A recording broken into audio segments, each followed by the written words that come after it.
रात्रि क्लास चल रहा था। 20 जुलाई 1968।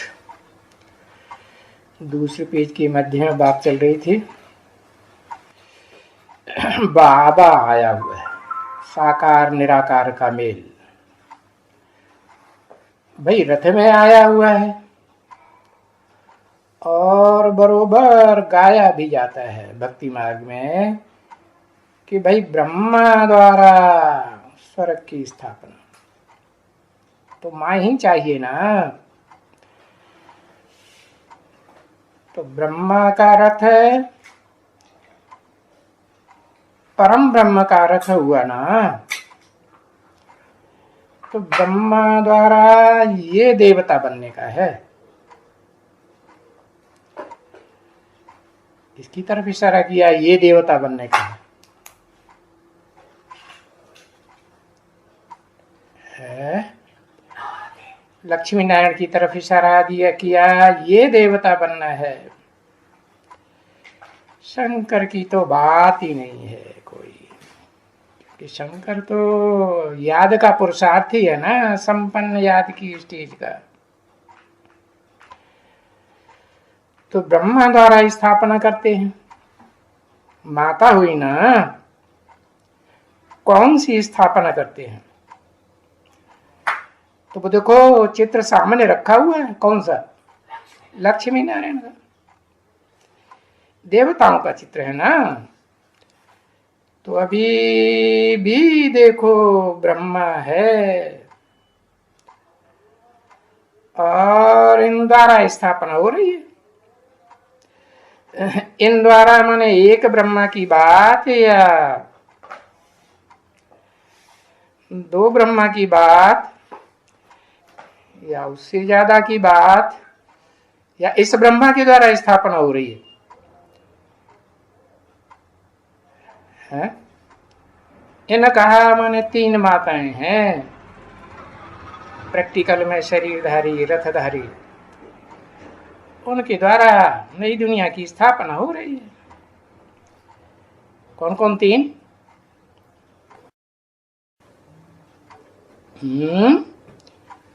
अरे पेन ही फेल हो गया।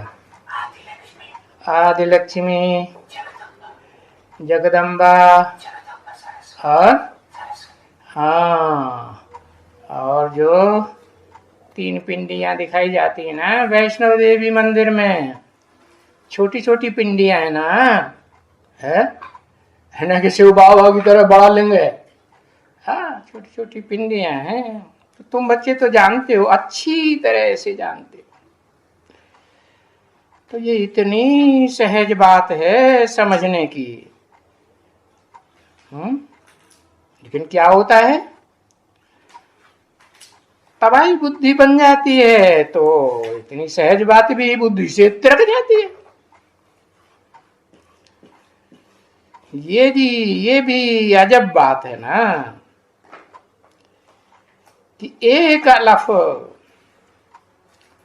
जो सदा पुरुषार्थ में खड़े डंडे के मुआफिक रहता है, वो बुद्धि से निकल जाता है। और कौन बुद्धि में आ जाता है? पड़ा डंडा ब्रह्मा आ जाता है। पड़ा का मतलब क्या हुआ है? पड़ा का मतलब क्या हुआ? अरे हार्ट फेल होता है तो शरीर से पड़ जाता है ना, तो बुद्धि से निकल जाता है। ऊंच ते ऊंच बाप, और वो कोई एक आत्मा की बात नहीं है, 2 आत्माएं हैं। उन बाप के द्वारा, उन बाप को याद करने से, उन्हें क्यों कहा? आत्मिक रूप में 2 बाप है ना, एक मनुष्य सृष्टि का बाप आत्मा है कि नहीं, वो भी आत्मा, आत्माओं के बीच में हीरो पार्टधारी आत्मा, और जो बापों का बाप है जिसका कोई बाप नहीं, तो उन बाप को, दोनों बाप को याद करने से साकारी सो निराकारी को, क्योंकि बेहद का बाप है ना, खुशी भी तो याद की रहेगी ना, एक्यूरेट याद है, क्योंकि बादशाही मिलनी है उनसे। कौन सी बादशाही मिलनी है? प्रवृत्ति मार्ग की बादशाही मिलनी है या निवृत्ति मार्ग वालों की बादशाही मिलनी है? द्वापर कलयुगी राजाओं की? प्रवृत्ति मार्ग की राजा ही मिलनी है। दैवी नई दुनिया सामने आ जाती है। किस बात से? बाप को याद करने से। इसीलिए देखो, ये बुढ़िया गणिकाएं कुब्जाएं, जिनका बैकबोन बाप दादा टूट गया, ऐसी कुब्जाएं देखो, वो भी तो आती है ना बाप के सामने। देखो सभी कैसी बैठी हैं, कोई एक की बात नहीं है। भक्ति मार्ग में तो एक अर्जुन को दिखाई दिया, तो क्या एक अर्जुन की बात है? एक युधिष्ठिर को दिखाई दिया, तो एक की बात है क्या? है नंबरवार बहुत है। तो सैकड़ों आएंगे ऐसी कुब्जाएं वगैरह वगैरह। क्या कहना है कुब्जा का भक्ति मार्ग में? कुछ पता है क्या? है कुब्जा माने रीढ़ की हड्डी निकल गई पीछे तो झुक गई। तो भक्ति मार्ग में तो दिखाया कृष्ण को भगवान। अब कृष्ण भगवान की बात है या शिव बाबा की बात है? शिव बाबा की बात है।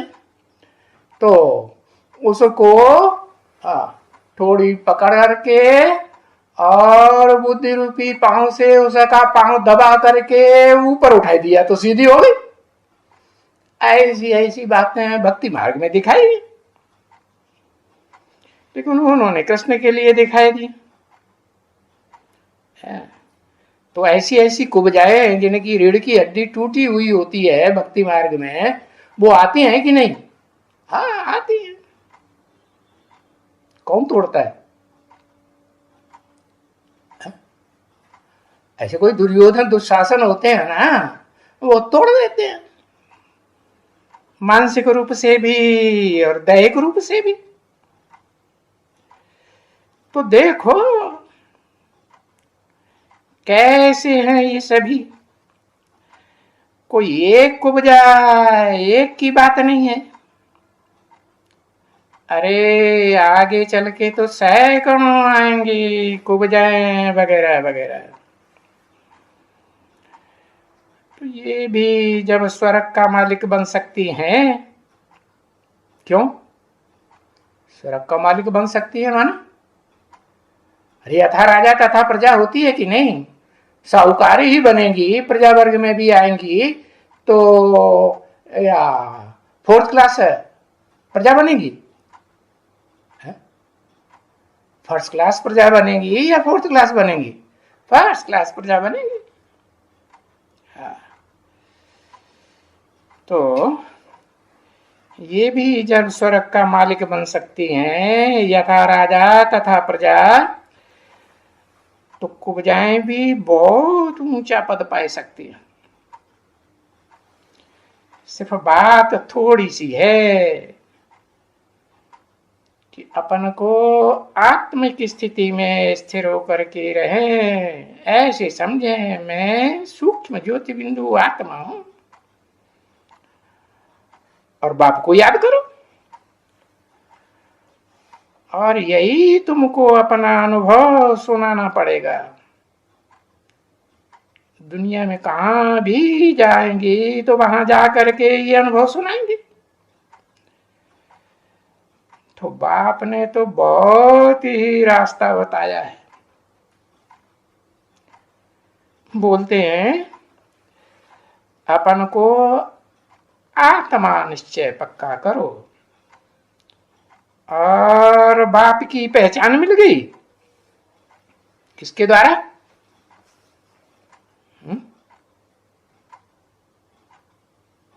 किसके द्वारा पहचान मिल गई है? ब्रह्म के द्वारा पहचान मिल गई। परम ब्रह्म के द्वारा पहचान नहीं मिल गई बाप की है? किसके द्वारा मिल गई? असली पहचान किसके द्वारा मिलती है? हाँ, मुकर रथधारी परम ब्रह्म के द्वारा पहचान मिल गई। और बाप ने सृष्टि का चक्कर भी बता दिया। पूरा चक्कर बताया कि नहीं, आदि से अंत। अंत तो सृष्टि का होता ही नहीं, गोल है कि नहीं? हाँ, तो कहते हैं अभी 84 जन्म पूरा हुआ है। 84 जन्म पूरा हुआ देह का है, सुख लेने का या भक्ति मार्ग में दुख भी लेने का। सुख दुख दोनों चलता है ना भक्ति मार्ग में है। तो जट बुद्धि में बैठ जाता है कि ये तो अंतिम जन्म है, अब तो आत्मा बन करके बाप के साथ बैठना है कि नहीं? हाँ, 84 जन्म पूरा हुआ तो जाएंगे घर। कौन से घर जाएंगे? अरे आत्माओं के घर जाएंगे कि देहों के घर में जाएंगे? आत्माओं का घर ऊंचे थे ऊंचे, और देहधारियों का घर नीचे दुनिया में। फिर आकर के पार्ट बजाएंगे। कहां कहां आकर के पार्ट बजाएंगे? सतयुग में आके पार्ट बजाएंगे ना। देह लेके पार्ट बजाएंगे कि बिना देह के पार्ट बजाएंगे? देह के साथ पार्ट बजाएंगे। और तो कोई प्रश्न उठता ही नहीं बच्चे कि कहां याद करूं। अरे जहां जाना है, आखिरीन कहां जाना है? 84 जन्म के अंत में कहां जाना है? आत्मलोक को, आत्माओं के लोक में जाना है। बिंदु बिंदु बिंदु निराकार आत्मा है सब। तो प्रश्न पैदा ही नहीं है उठता, कैसे याद करूं? नहीं तो बुढ़ियों को बहुत प्रश्न आता, बिंदु को कैसे याद करूं, फलाना करूं, टीया करूं। कोई भी जरा भी जब आत्म की स्थिति की स्टेज पक्की हो जाएगी तो कोई भी प्रश्न उठता नहीं है। बाप है? बापों का बाप है ना, बिंदु बिंदु आत्माओं का बाप है ना। ऊंच ते ऊंच बाप, जिससे ऊंचा कोई बाप होता ही नहीं। तो वो कहां भी है? पतित तन में है, पतितम कामी कांटे में है, या कहां भी है? क्योंकि वो तो सभी बच्चों में गुप्त रूप से प्रवेश कर लेता है ना। कौन?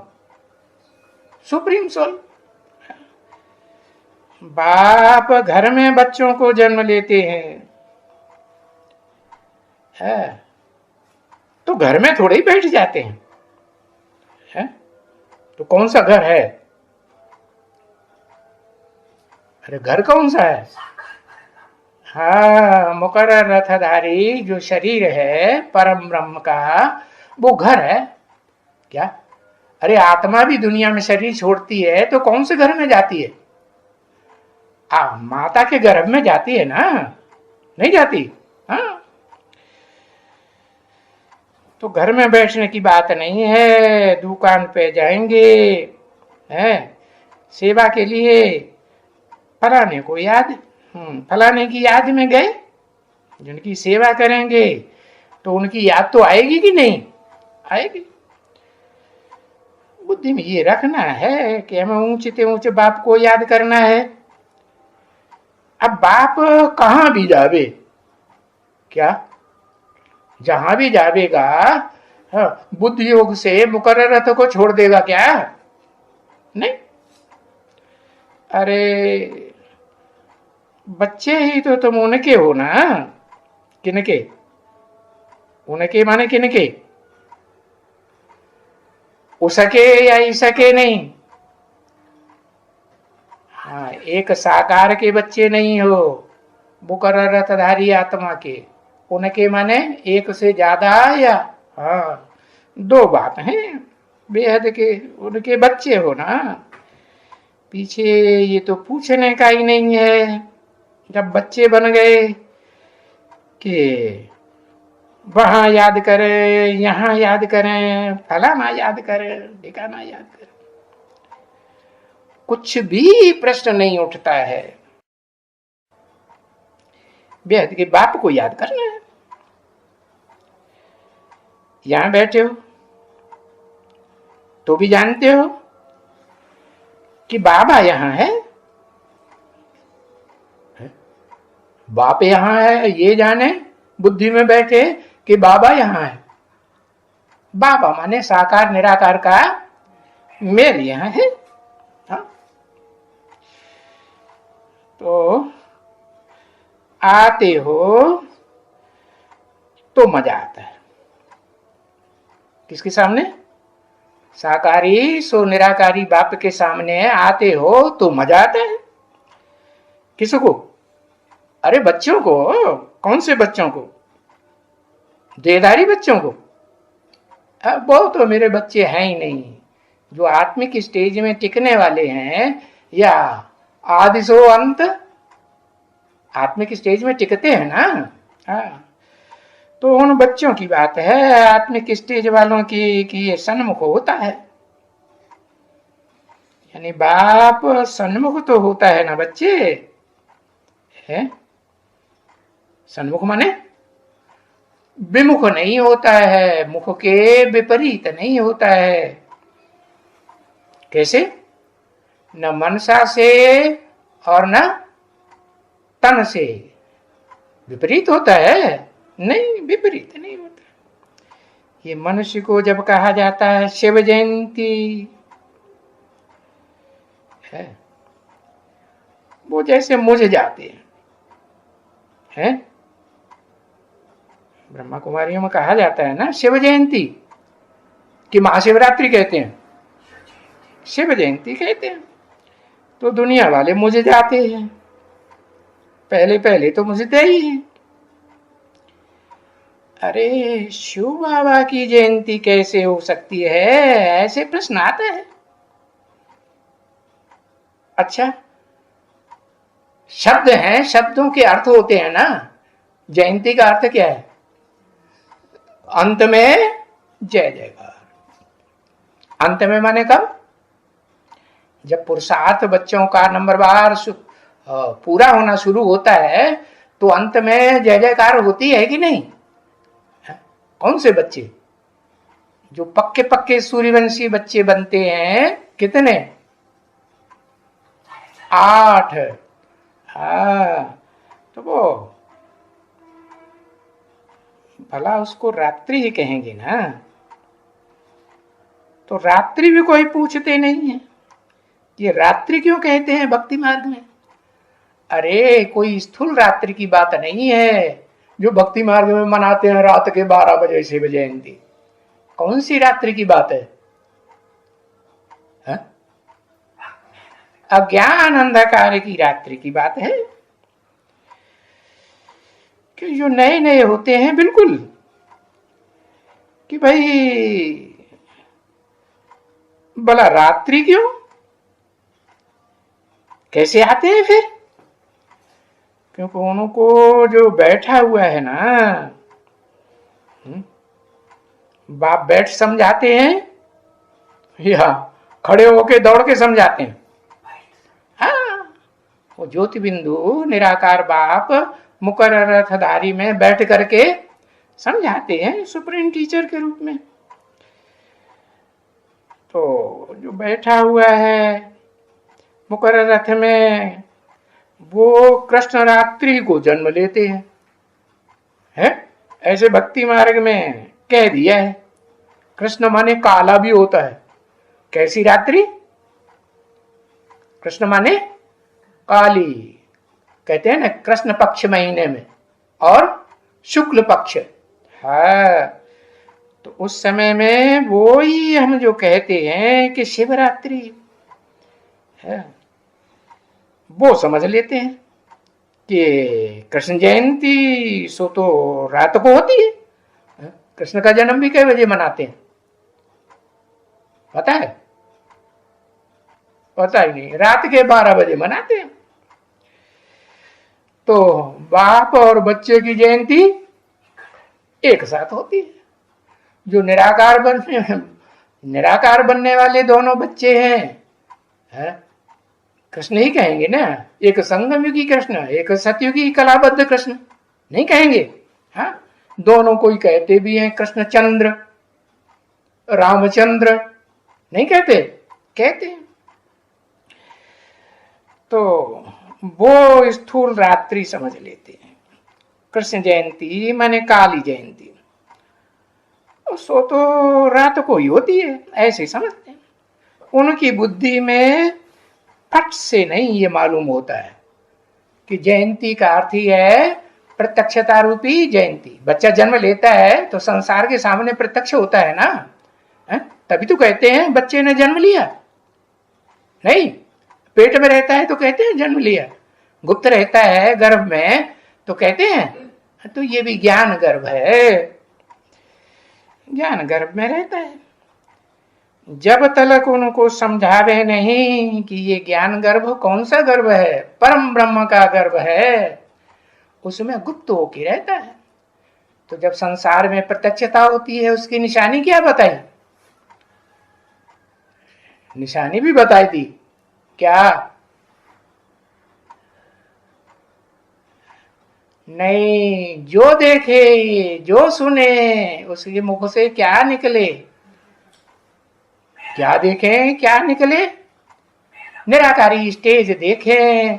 जैसे धर्मपिताओं की स्टेज होती है, तो ये तो धर्मपिताओं का भी बाप है ना। तो जब तक उनको समझावे नहीं, तब तक उनकी बुद्धि में बैठेगा नहीं कि जयंती किसे कहते हैं। प्रत्यक्षता रूपी जन्म की जयंती कहते हैं। तो ये रात्रि, ये स्थूल रात्रि की बात नहीं है। जो यहाँ लौकिक रात्रि होती है, लौकिक दुनिया में कृष्ण रात्रि मनाते हैं, शिवरात्रि मनाते हैं, अरे वो तो रात्रि होती है अज्ञान अंधकार की, आधा कल्प की अज्ञान अंधकारी। भले बाप को याद करते हैं, ऊंचे ते ऊंचे भगवंत को याद करते हैं, जानते हैं? जानती तो नहीं, तो अज्ञान की रात्रि हुई ना, है? हाँ। तो उनको समझावे, क्या समझावे? कि आधा कल्प है ज्ञान का दिन, जहां जो भी देवताएं होते हैं, देवियां होती हैं, वो आत्मिक स्थिति के रोशनी में रहती हैं कि अंधकार में रहती है? हाँ? अरे वहां स्वर्ग में तो सूरज भी सदाकाल अस्त रहता है, आधा अस्त रहता है, आधा खुलता है। नहीं, थोड़ी देर के लिए छोड़ा थोड़ा झुटपुटा हुआ और फिर सवेरा। तो आधा कल्प दिन ही दिन रहता है, और आधा कल्प द्वापर कलयुग में। क्यों कहा द्वापर? क्योंकि द्वैतवादी युग आ जाता है, दो धर्म शुरू हो जाते हैं, इब्राहिम बुद्ध क्राइस्ट वगैरह। द्वैतवाद आया ना, दो राज्य हो जाते हैं, दो मतें हो जाती हैं। उसको कहा जाता है मतें जो हैं वो सर में होती हैं कि नहीं? मत कहां से निकलती है, अच्छी या बुरी? रावण के मत से, बुद्धि से निकलती है, अनेक सिर वालों के एक सिर वाले राम के अंदर से निकलती है, अनेक सिर वाले। तो ये स्थूल रात्रि की बात नहीं है जो यहाँ लौकिक दुनिया में रात्रि मनाते हैं। ये रात्रि है आधा कल्प दिन स्वर्ग, रोशनी रोशनी, और आधा कल्प रात अज्ञान अंधकार की रात। वो रात जब पूरी होती है तो दिन होने का है? नहीं होगा, दिन होने का है। फिर बाप को फिर रात पूरी होने पर आना होता है ना, है? किस लिए आना होता है? हा? कोई मकसद होगा ना। अरे नई दुनिया बनाने के लिए आना होता है। ये पुरानी दुनिया, पुरानी चीज में दुख होता है कि सुख होता है? मकान हो, दुकान हो, आदमी हो बुढ़ा हो जाता है तो दुखदाई हो जाता है, सुखदाई हो जाता है, दुखदाई हो जाता है। ओम शांति।